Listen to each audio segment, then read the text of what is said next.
Hey, sorry about that.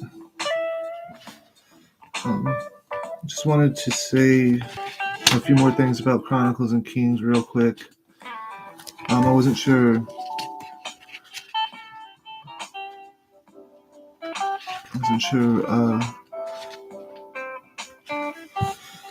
A few things about where this Jehoshaphat, Elisha, Elijah, and all that might go. So, I was in Second Chronicles 18. I might have called it First Chronicles, but I was in Second Chronicles 18 when I had left off, and we're talking about Jehoshaphat, who's the son of Asa, or some might say Josaphat, and it was a good reign, and I think that's why they go to great lengths in Chronicles about it compared to Kings. But we also deal with a lot of the priests in Chronicles, and so that's because it's likely that this was written by Ezra, and this might be the same author as a later source, the priestly source, later than the Deuteronomical. The Deuteronomical source is very heavy in Kings. And before I deal with that, let me just talk about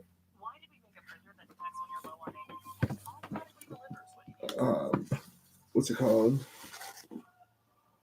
This verse right here. This is about Solomon. It says here in 1 Kings 10, chapter 10, verse 14. Now the weight of the gold of camels. Now the weight of the gold that came to Solomon was 666 talents of gold. But if you read up here, it says, moreover, the fleet of Hiram, which brought gold from Ophir, and they say Ophir is in Arabia.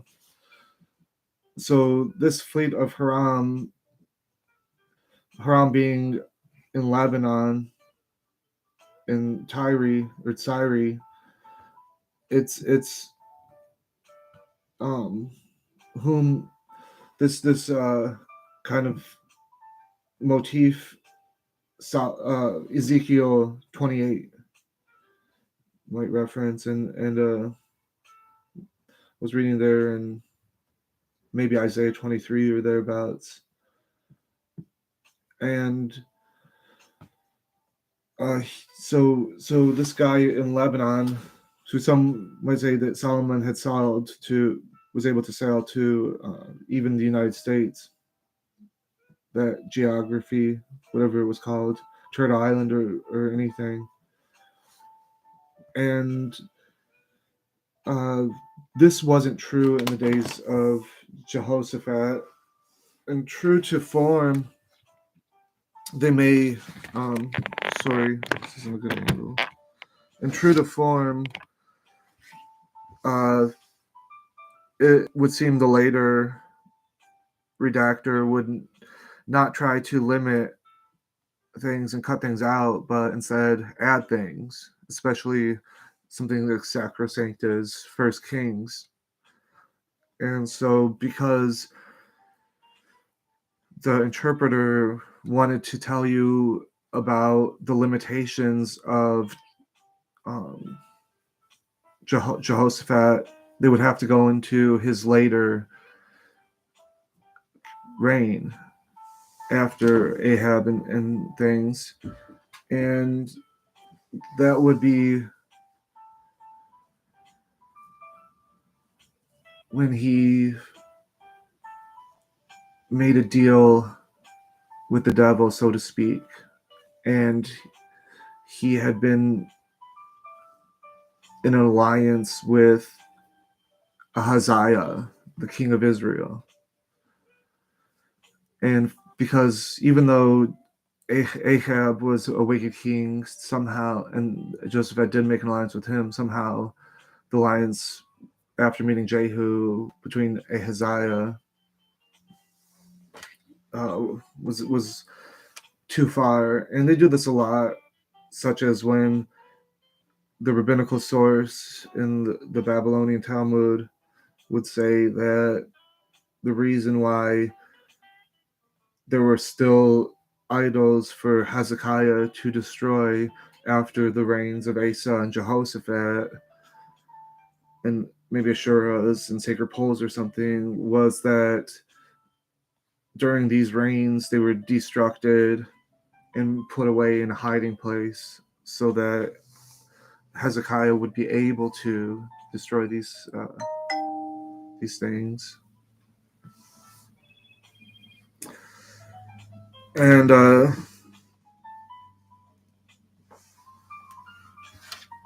it's a here in Second Chronicles 17, Jehoshaphat had a good reign. And he also established the priesthood. And the priest had a certain function, much like David. David is a sort of priest, a messianic priest, and this comes from the Deuteronomical source largely, that even though there was in Bethel, in Samaria, the one that would be the prince of all the nations out of Joseph, because Joseph was thrown in the pit, but he rose to great prominence. And a lot of it is his brother Reuben might have thrown him in the pit in a certain sense. And Reuben, for laying his father's bed, is the East Jordan. And East Jordan got sacrificed to the Amorites because of the weakness. And so the Deuteronomical source would probably say the weakness was due to not following the law. They could have been strong had Solomon kept course or whatever it was. But because of lust and everything, they went the way of the nation. So if we look at Psalm 82, the Lord is above all the nations. And so this is something corroborated by the chronicler, that the Lord rules over all nations. So, I'm not going to go ahead and say, like I did in my last video, that Psalm 95 or Psalm 96, when it says that, and also First Chronicles 18, that he's above all the stars and above all the stars, that this is necessarily before the war in heaven, so therefore there would be devils up in heaven. But that I can't get around Psalm 32:8 in the Septuagint, where there's this reference to the sons of God, the stars, each being over the respective nations and things, at least at one point. And then you take Leviticus 17 and thereabouts, like I said, Leviticus 16, Leviticus 18, where Azazel, which is Samael, God of the nations, being those outside. And that was one of the benefits of having a traveling deity, such as out, like the Shasu of Israel, the followers of Yahweh, being out in the desert, east in Midian. There was a strain from Abraham. So Abraham, the father of many nations, has through Keturah, kind of maybe even reminiscent of Khadijah, that you have all these different people who are, not necessarily Israel, but have sons of Abraham who have kept certain rules for themselves, certain Torah for themselves, such as the Rechabites that Jeremiah in Jeremiah 35 references, who are these friends of God. And Paul, seeing that Abraham was, according to the chronicler, a friend of God, this is some inheritance of the Gentiles, that because Israel is quick to call anybody a Gentile, such as their own people. Like, so this is the Ammonites. That's what, whenever you see Ammonites in Scripture, they're usually just called my people, and or my sons, and um, that's because they're born from Abraham's nephew who went with him on his journey and chose East Jordan. And so this has a lot to do with how they're referencing the Moabites and the Ammonites, especially the chronicler, because this has to do with an ancient hatred such that when they were coming back from the wilderness after a long journey, by the time they got to the Horeb, you get a lot of these references in some of the kind of later sources, such that the Lord came out of Edom, and that's because um, Kadesh Barnea and these Mount Horeb, which is not Sinai, um, is where they got the second law, which is not really literally true. It's more allegorically true because exile, as I was saying, how the certain Psalms of David were written after captivity, after Babylonian captivity, and then at the end of the first temple, you have Josiah's reforms. It stands to reason that there is this later source and the second law coming out of Edom, and then so there's this ancient hatred such that, oh, you guys didn't let us come over that way on our return from Mizraim. And Mizraim is a broad term that included the the desert people all the way up into Edom.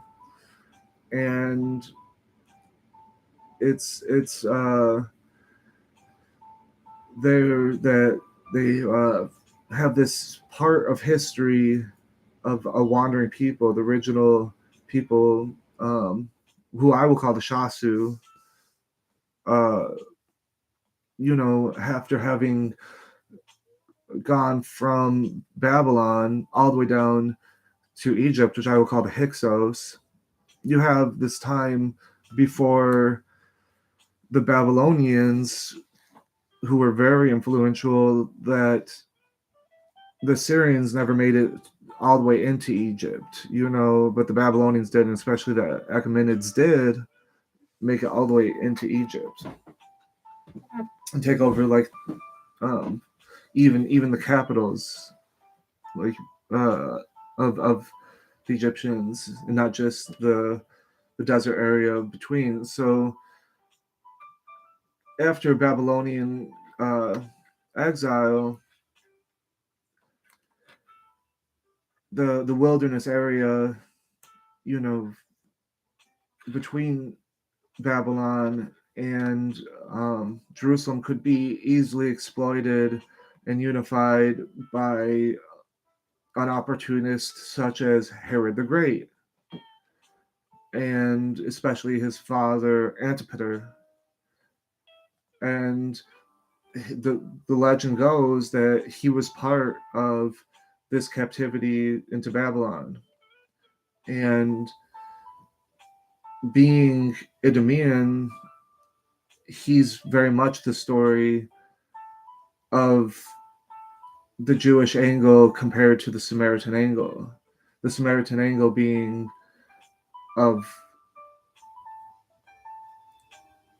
great importance in the import of the first kingdom and its historical merit.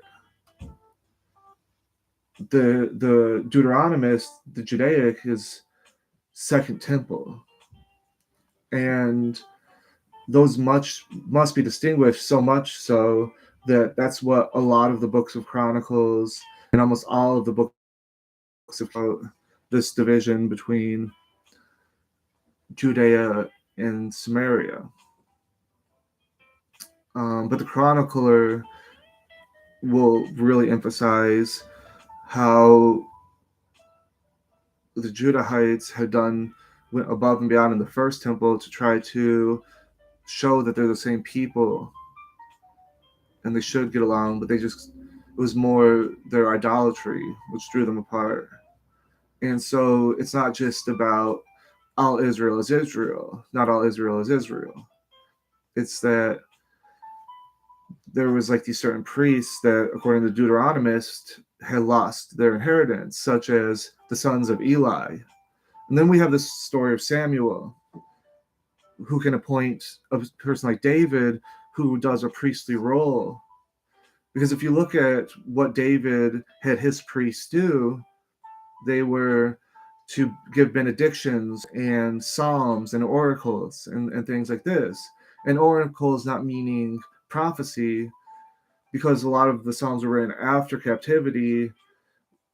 They are just wise words written um, in poetry, and they can be sung. That's what psalms are, and they're written in structured form. And I think it's called prose, which is like a free form. So in Shakespeare, you have, like in comedies, what's divine, or in Greek, when the gods speak, it's in structure. So like in Midsummer Night's Dream, when the gods of the nature, like Pan and all them, they the outside gods, not the temple gods, they would be speaking in form, really structured form. And uh, when it comes to the gods of the Gentiles, they were, by the time of First Temple, considered outsiders, and therefore they they had, that's what this kind of Azazel was. He was an outsider, and that's what Goliath is in a lot of senses, is an outsider. That's what the base of his name, the root, Hebrew 3-letter word, is meaning. And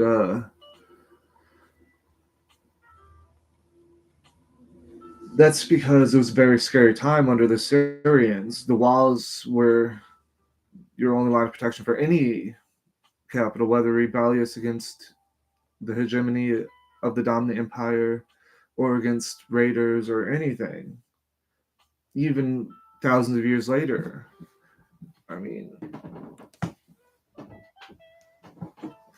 like the Mongols built ramparts against Babylon's walls thousands of years later. So, a spoiler alert, do I think these books of the Bible were written by God? No, not necessarily, because they were written by man. They were certainly written by man. But I don't even think the Bible says that the Bible is written by God. It's people who were inspired. And I think with a little bit of external criticism, we can parse out what inspiration means and where to find it. And it takes a holistic view to understand that. So before this, the kings were Baasha and Asa, respectively, of Israel and Judah, and I guess Baasha died, and Ahab reigned in his stead. So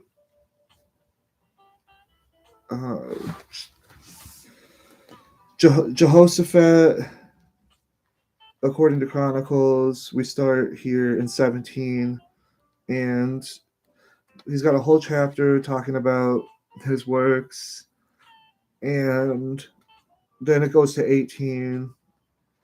So we had talked a lot about this on my last video, 18 in Second Chronicles. So he wants him to go to war with him. Jehoshaphat says, if God says so.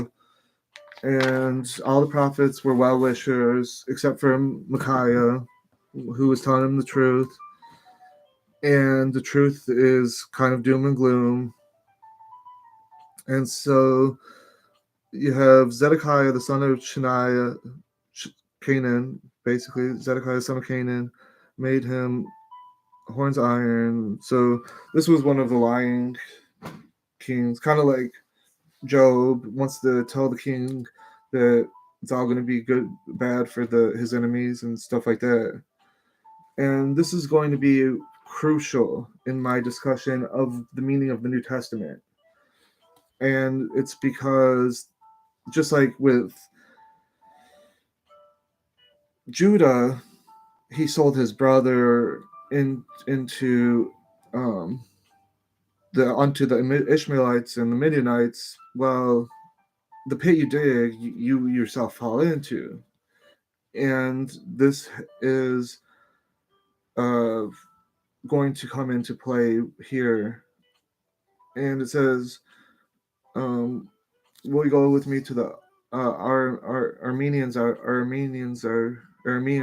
concerned, and all the prophets prophesy saying, "Go up to Ramoth Gilead and prosper." So Asa or Ahab, the same Ahab like in Jezebel, even though in Jezebel doesn't die until 2 Kings 8 or whatever, and this is taking place in 1 Kings 22. We have this story of Micaiah's prophecy, and he said, as the Lord liveth, what my God saith, that will I speak. And when he came to the king said to him, Micaiah, shall I go to Ramoth Gilead to battle? And he said, Go ye up and prosper, and they shall be delivered into your hand. And the king said to him, How many times shall I adjure thee that? So here's Micaiah saying he can't lie, but he's telling him what he wants to hear now. And the king said to him, How many times shall I adjure thee that thou speak to me unto nothing but the truth, the name of the Lord? And he said, I saw Israel scattered upon the mountains. So this is not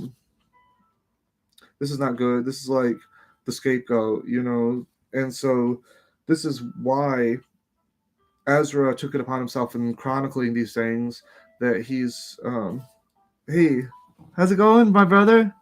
Good to see you. Hey, please, I would love your input. With anything you think I'm off on, I would definitely, you my brother, like you know the Bible, so I would take everything you say real to heart. And I'm a big fan of yours. I watch your videos, and I appreciate everything you do. So Ezra would talk about, like we'll see here in 20, these priests he mentions. Thank you. These priests he mentions in 20, the verse. This is Second Chronicles chapter 20, verse 19. It said, "And the Levites, the children of the Kohathites, and the children of the Korahites stood up." And so a lot of these names are very reminiscent, if you go to like Numbers and stuff, of some of the priests that, similar to Abathar and the priests of the wicked fire, were judged in the wilderness. And these are also, you see here, Asaph and everything, similar names to a lot of those that were singing praise for David, because David, a lot of his psalms were written by his musicians and his priests and stuff, and that was the job of the priest, was benediction and such in the temple. And so I'm here in the Chronicles, and Ezra being a priest, Ezra being like of the Great Council that also had Zechariah and stuff, and Zechariah too being a priest. And so you have much similarly these priests that were forsaken in the wilderness.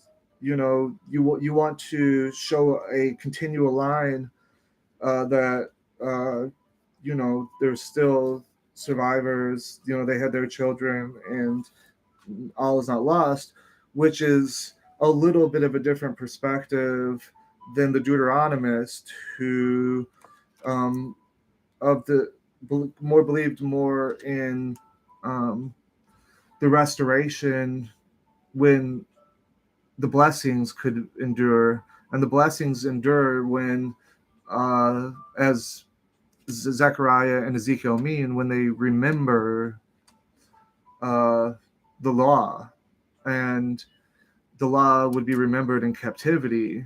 That the casting away and making just a small few was part of a refining fire, and after exile, restoration. So it's a he's this is in First Temple. This is before the scattering, and this is him saying that he saw uh, them scattered on all hills with no shepherd. And even in Second Temple, we see this with Jesus Christ, who Zechariah prophesies would would be cast down, and the sheep scattered. And the king of Israel said to Jehoshaphat, did I not tell thee that he would not be prophesying good concerning me, but evil? And he said, therefore, the word of the Lord, and I will be sitting upon his throne. Therefore, I heard the word of the Lord. I saw him sitting upon his throne, and all the host of heaven standing on his right and his left, which these are the stars. These are the stars. And so there's these different beings, different persons in the host of heaven. And one of them is going to be like this person on earth who's likened to a god, like Michael, like a god, but or Micaiah, like God, who would uh,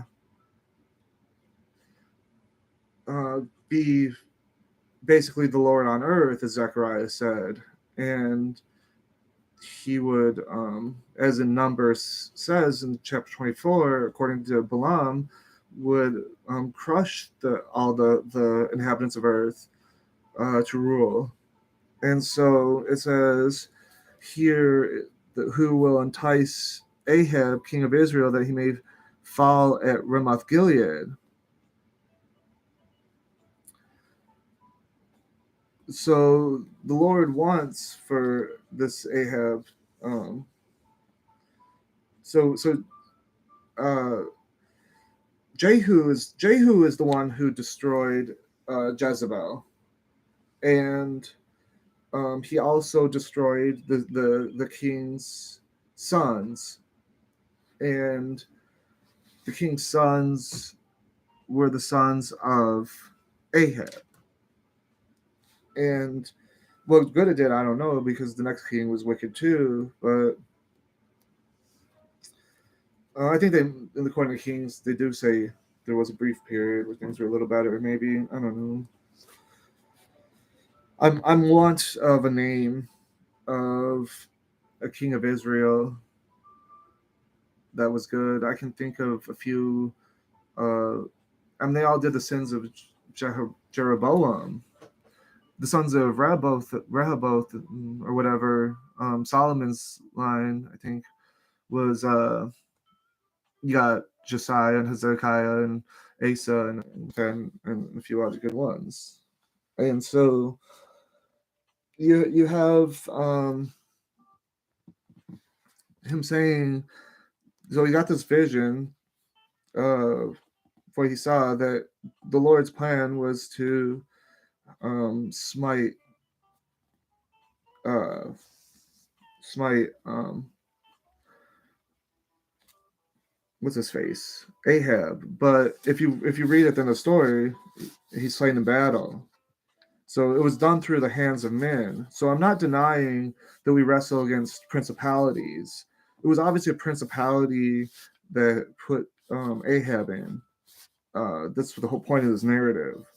But what I'm saying is that somebody fired the arrow. There was an actual person there who fired the arrow. And this is true in the New Testament too. Whenever someone's demons possessed or something, that's when they're foaming at the mouth. And Jesus healed those people. And this is very messianic to cast demons out of people. And this is how John was to know, John the Baptist, when he was in prison, that Jesus was who he says he was.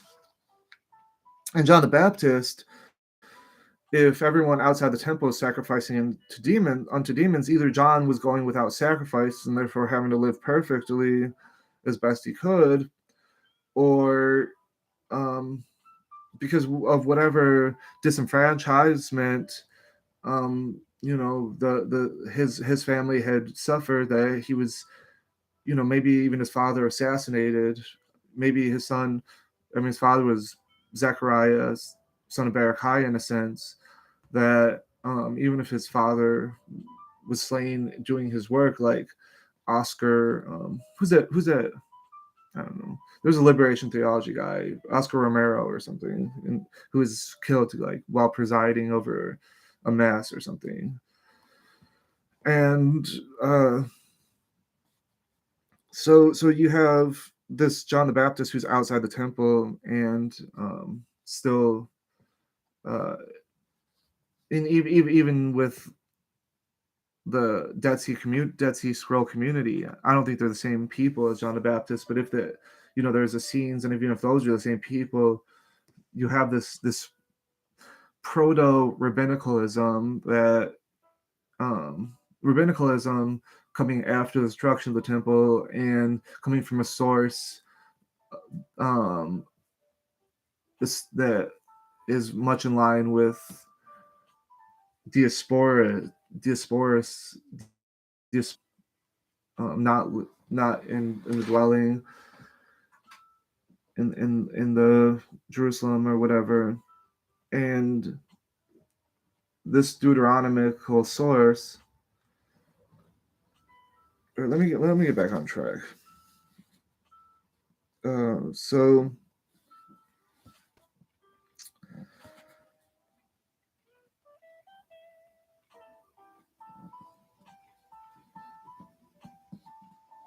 it says, now therefore, all right.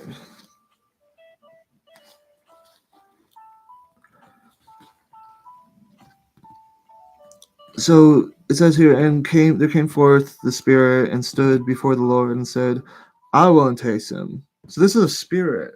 This is a spirit. So he's in the host of heaven, and there's a spirit that's going to entice him. And the Lord, so is this what Micaiah is doing?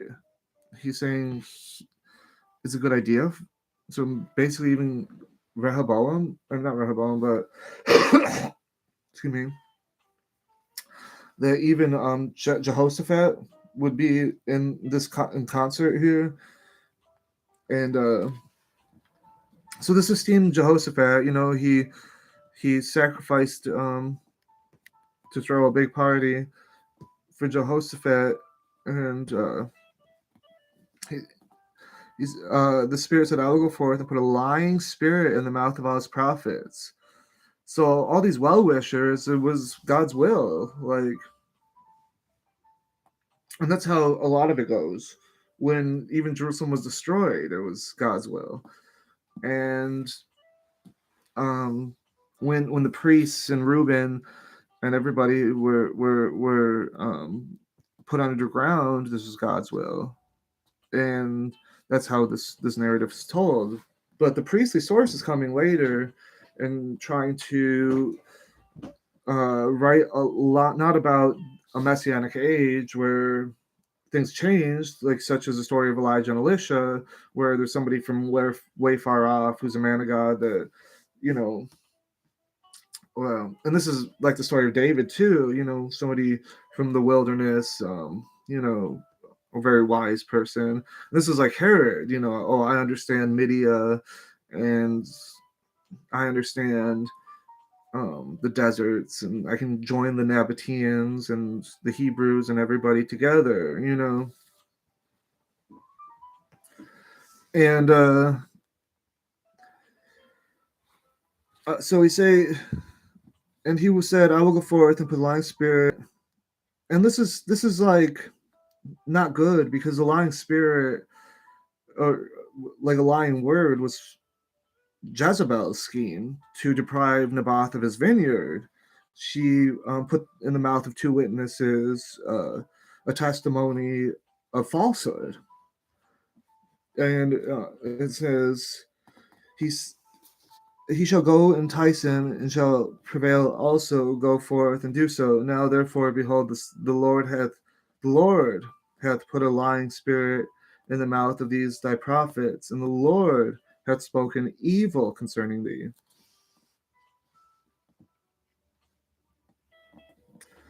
Then says Zedekiah, and this is the same time period approximately when there was only 7,000 worthy that Paul talks about, when Elijah. This is approximately the same time, but you don't see Elijah really here. You don't see Elisha. Like it's just mostly about the kings and the priests and stuff like that. So there's not like this character who comes on this scene and seems to be God's agent. It's more um, let's just let the text talk. Then Zedekiah, son of Canaan, came near and smote Micaiah upon the cheek and said, which way went the Spirit of the Lord? And this is reminiscent of when Jesus was struck, and they said, who hit you? Prophesy to us, you know. He said, which way went the Spirit of the Lord from me to speak unto thee? Who hit you? Behold, thou shalt see on that day when thou shalt go into the inner chamber and hide thyself. And then the king of Israel said, take ye Micaiah and carry him back unto Ammon, the governor of the city, and Joash, the king's son.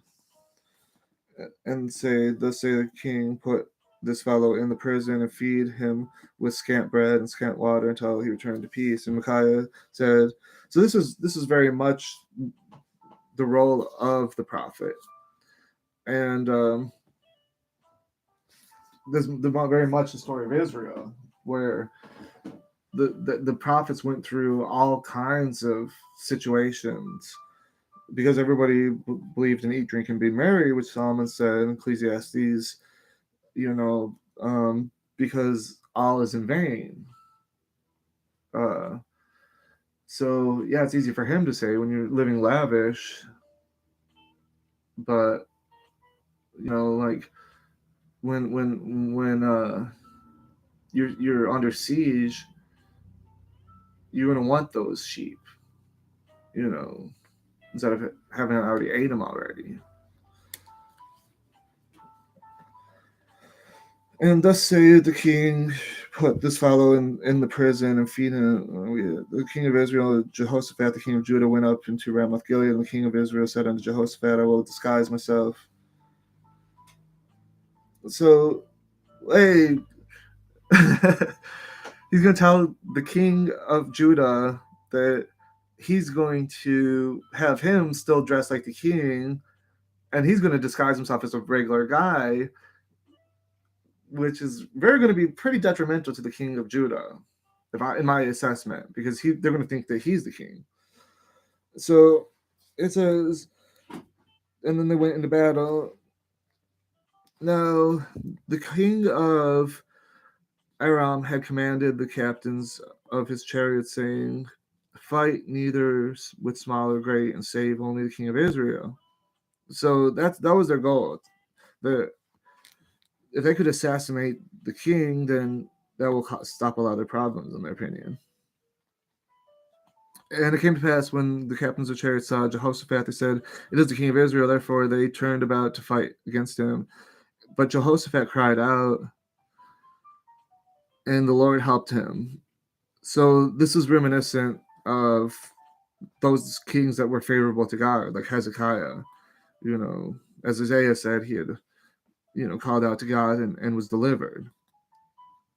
And this helps explain that mystery that I was talking about earlier about how come Egypt was hardly conquered by the Syrians. And it came to pass when the captains of the chariots saw that it was not the king of Israel, that they had turned back from pursuing him. And so the captains of the chariots, these people, saw that it was not the king of Israel. So we're still dealing with people. We're still dealing with people, just like with Nebuchadnezzar and a lot of other things. It's still people. And a certain man drew his bow at a venture and smote the king of Israel between lower armor. So even you could view this as miraculous. Like he had no, they said only shoot the king, and then some random guy heard around the world, like just drew off and shot, and it happened to hit the disguised king. So yeah, you could say, yeah, there's definitely um, spiritual intervention, but that's not necessarily true. You can't prove that because there were physical people doing something. Even in Jesus' day, when people were frothing at the mouth from demon possession, they still could have just been frothing at the mouth. So it invites your own interpretation in a sense. And it's like when Judas put his hand in Jesus's dish, and Satan entered him, and he sold him. Those were still physical things that happened. The way that Satan entered him, how these spirits work, is largely a matter of interpretation. And so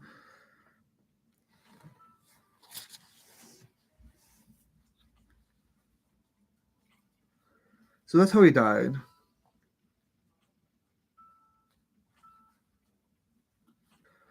And so it goes more into Jehu. There's this. Sorry, it kind of introduces Jehu, as far as I know, according to the chronicler here. In Second Chronicles 19, verse 2, and Jehu, the son of Hananiah, the seer, went out to meet him. Shouldest thou help the wicked and love them that hate the Lord? For this thing wrath is upon thee from before the Lord. And it says, put away the Ashtaroth. But according to the rabbis, right, put it away, don't destroy it, right? And Jehoshaphat dwelt, that's just so Hezekiah can destroy it, and dwelt at the Jerusalem, went among the people from Beersheba to the hill country of Ephraim, and brought them back. What is it?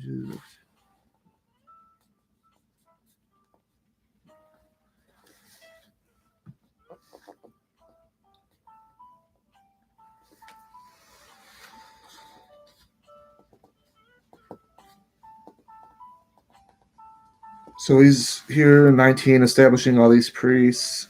And it says here in 19 verse 10, and whosoever controversy shall come between you from your brethren that dwell in your cities, between blood and blood, between law and commandment, statutes and ordinances, you shall warn them. So this is what Jehoshaphat's telling his priests, that they're going to be judges. So this is more true to an earlier source of the Torah, which is the Samaritan source, the original source, which is very much pre-Judaic, which is a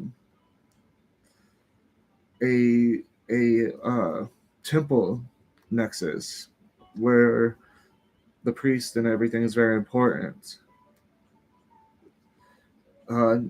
Not really bearing in mind as much the changes that happened according to Deuteronomist. And so there cometh a great multitude against thee from behind the sea, from Aram. And behold, they are in Hazazon Tamar, the same as in Gedi, and Jehoshaphat feared.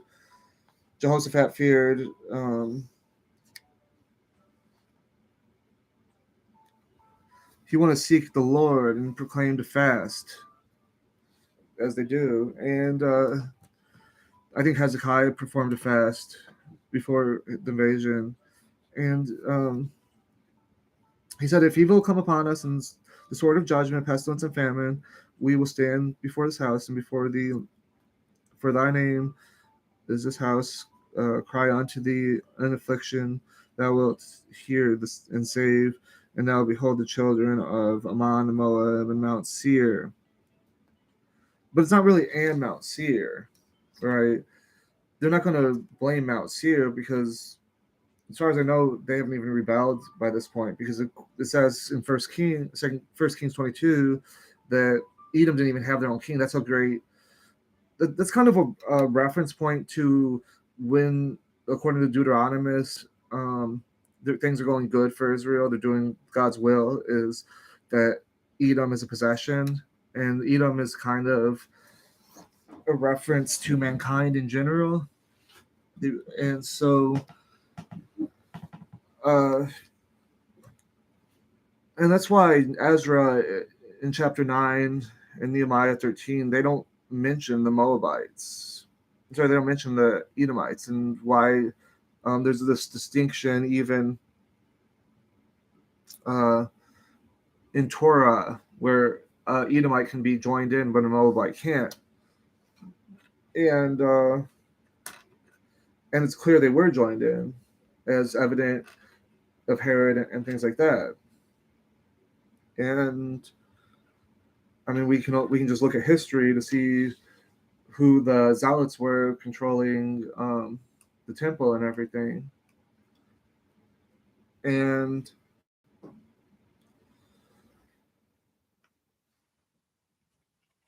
that's largely, Herod and David are very similar in that way, that zeal for the temple, they had this zeal for the temple.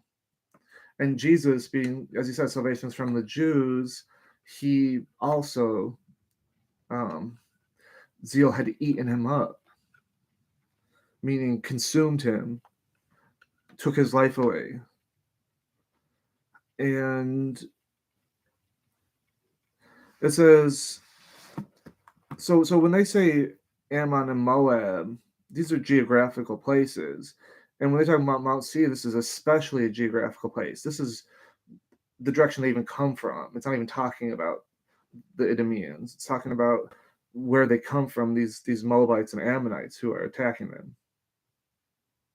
who may just be different kinds of Amorites, as Ezekiel 16 says about the Hebrews, that especially the Israelites, that and the Edomites, that their mothers Rachel and Leah were Amorites, Ezekiel 16:3. And Solomon, they say, well, therefore Ezion Geber must be the Red Sea to go to Ophir. But it says Hiram, who's on the Mediterranean, we go to Ophir. And there was no Suez Canal. And here we go with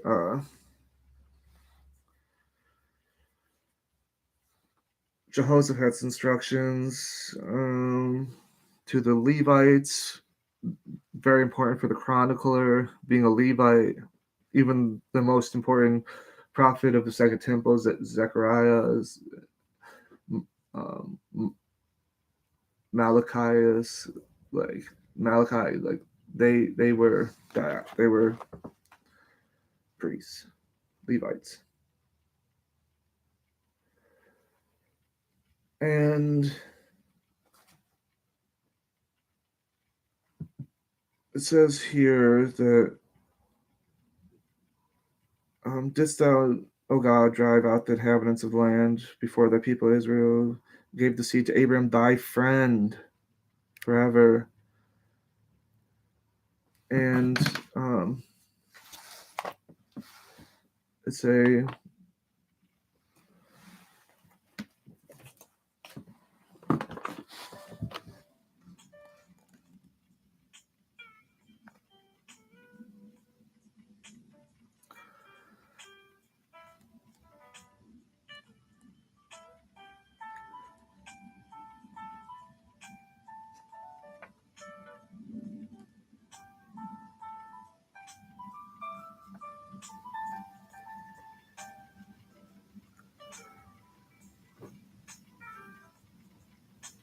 so if they lay their face to the ground, they're going to be protected, is what he says here, 2018. And the Levites and the children of Kohathites and Korahites stood in praise, and they went out in the morning, and he had taken counsel with the people. So when he's prophesying and stuff like that, Jehoshaphat, when he's giving these oracles and stuff, and he's delivering, he's in front of the assembly. So it's not really just like all the citizens; it's more his council. And when he had taken counsel with the people, they say the people, but that's not what it really means. It means the people of the council. He appointed them that should sing unto the Lord and praise in the beauty of holiness. And they went out before the army and said, give thanks to the Lord, for his mercy endures forever. They began to sing. And so the children of Moab and Ammon, they were smitten. That means they got smited because they stood up against the inhabitants of Mount Seir. So after blaming Mount Seir, they can't anymore. It's just too clear that it's because they went against the inhabitants of Mount Seir. That was a possession of Solomon. And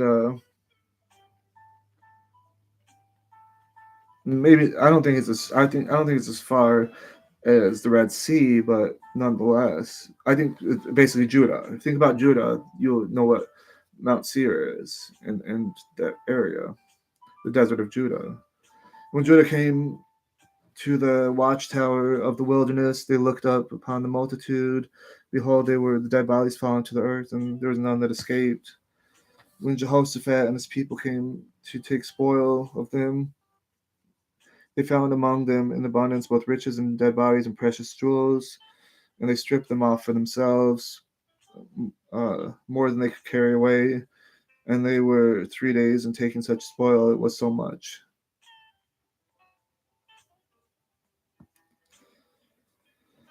So they call that a blessing. And so it says 35 years he reigned.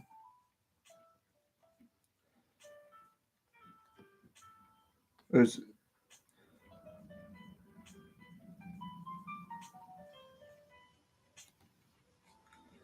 So I guess he died when he was 60 or something.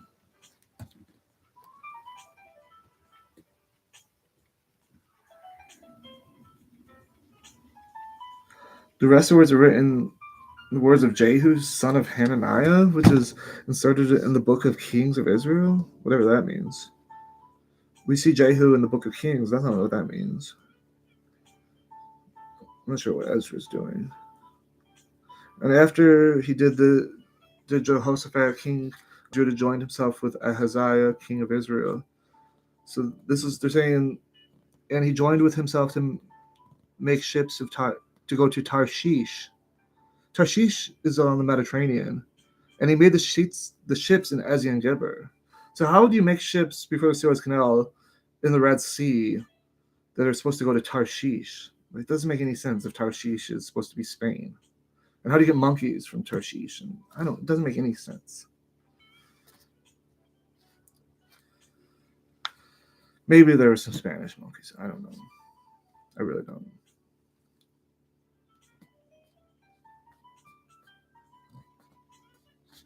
So Jehoshaphat's all the way down until we get to 21. And then you have his son Jehoram, who was wicked. And Elijah warns.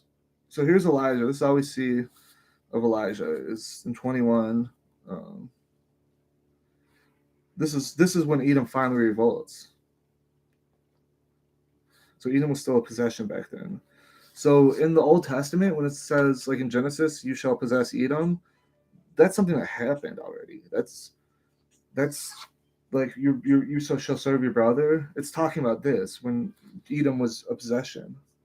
So all these years that they were the same country, how do you differentiate? And when it happened again, even if you did, you don't see any differentiation now. There is no, they've all been absorbed into Judah. They're the same folk. And so it says,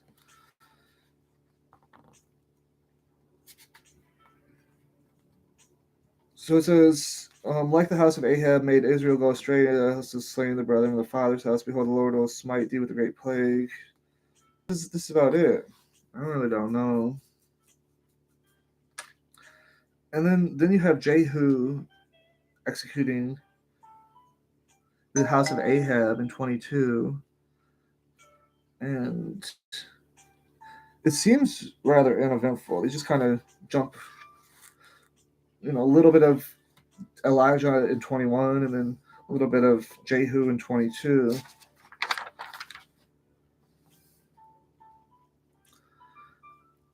And there it is. But then when you go to Kings, it's a bit different. So in Kings, you have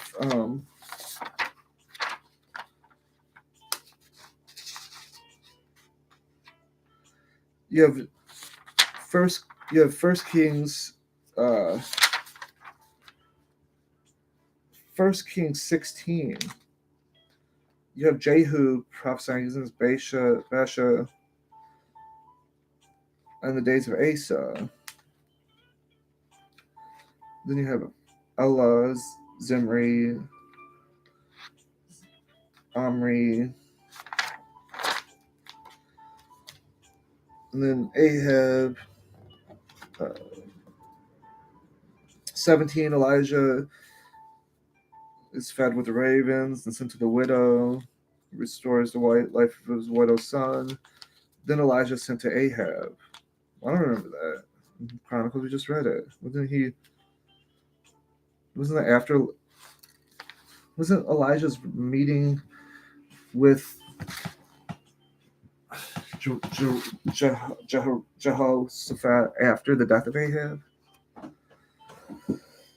And so Elijah reproves Ahab. That's all 18, lots of pages. Elijah more in 18:19, still Elijah. Then Elijah sent to anoint Hazael, Jehu, and Elisha. Elisha follows Elijah. Then Hadad sieges Samaria. I remember that. A prophet gives a promise of victory to Ahab. Ahab defeats Ben-Hadad.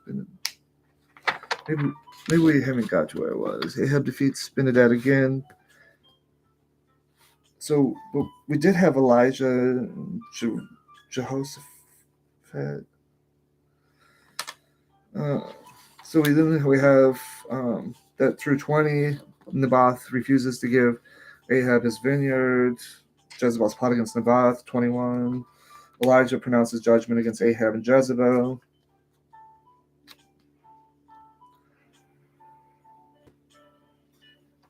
Thus say the Lord, in the place where the dogs lick the blood of Naboth shall dogs lick thy blood. This is to Jezebel, I think. No, it's to Ahab. So is that where the war against the Amorites was? We just read about that. That wasn't it.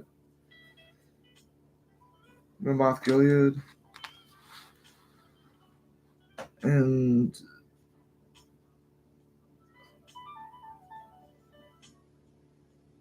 behold, I will bring evil upon thee. I will utterly sweep thee away. I'll cut off from Ahab every man child. So when Jehu destroyed the children of Ahab, this is God's will, I guess. God doing this.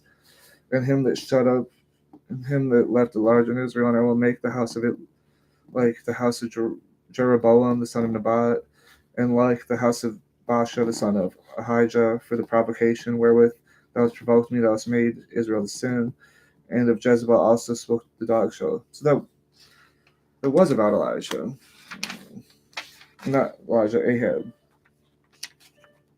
Ahab humbles himself before God. How much? Where do we read in Chronicles? This is crazy. Do we see any of this?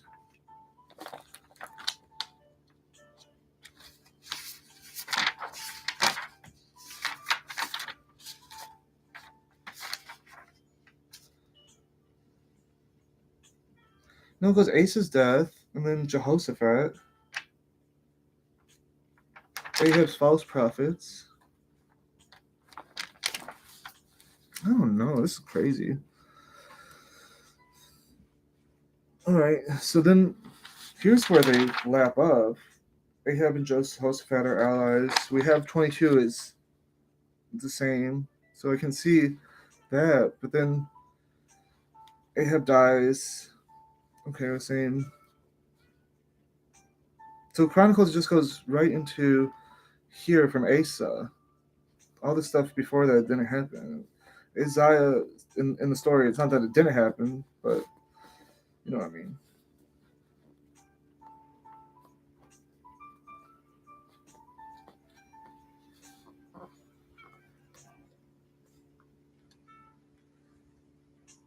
All right, so we just got 22 is about Jehoshaphat. That's it.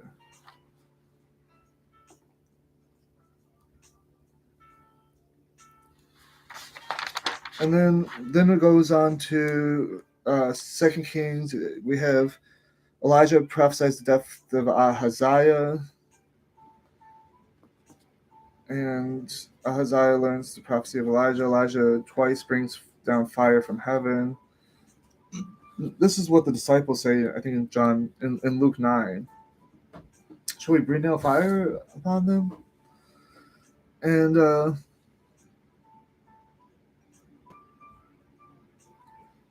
choir on boughs above, he does.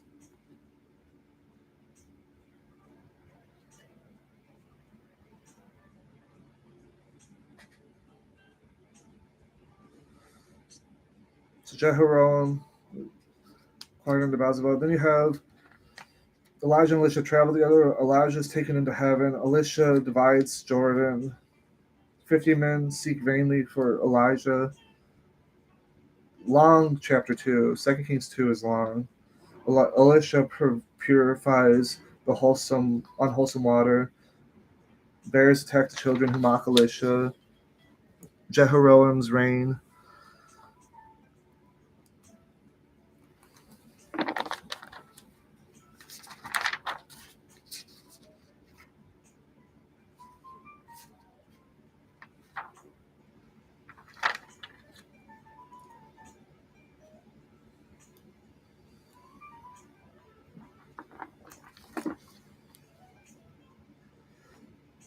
Elisha obtains water.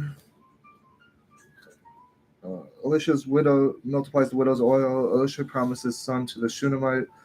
The Shunammite's son dies. The Shunammite seeks help from Elisha. Elisha restores the life of the Shunammite. Very long, chapter 4. Elisha purifies the unwholesome pottage. Elisha feeds 100 men. So this is like a sort of messianic age, very much reminiscent of the New Testament. And Naaman is sent to Samaria.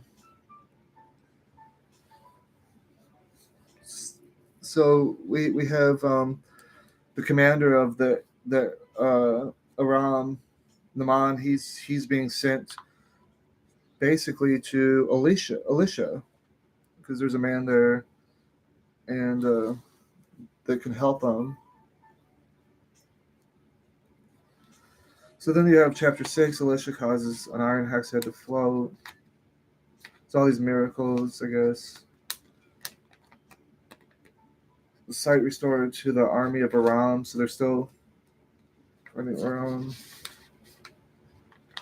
Not the same battle, though.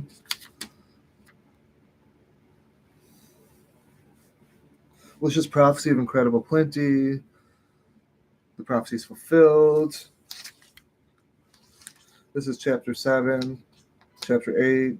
The Shunammite's land restored. Hazazel murders Ben-Hadad. Well, didn't we see Ben-Hadad? Like, let me see Ben-Hadad.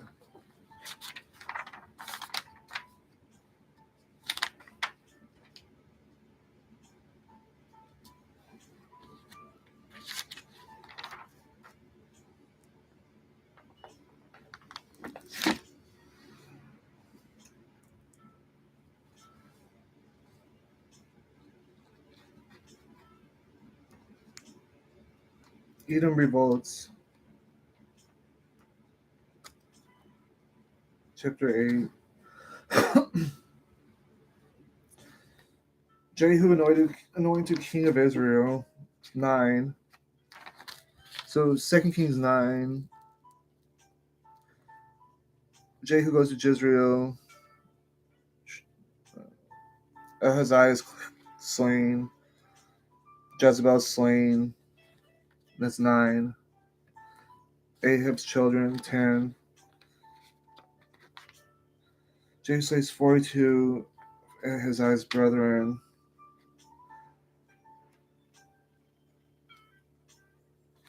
Jehu assembles the worshippers of Baal. There's still worshippers of Baal.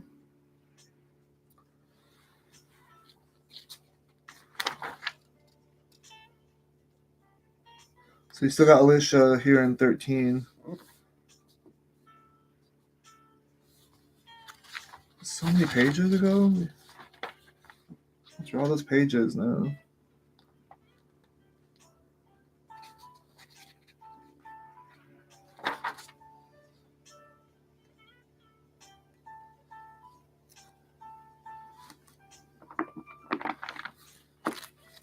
So in Chronicles, it just goes. You have Asa, and then Jehoshaphat in 17, and then it just talks about Jehoshaphat. So you don't even get up into.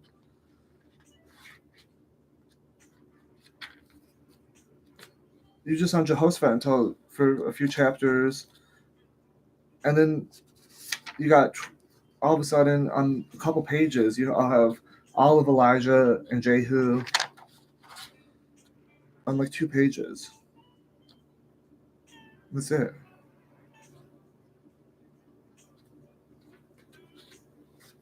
Two pages versus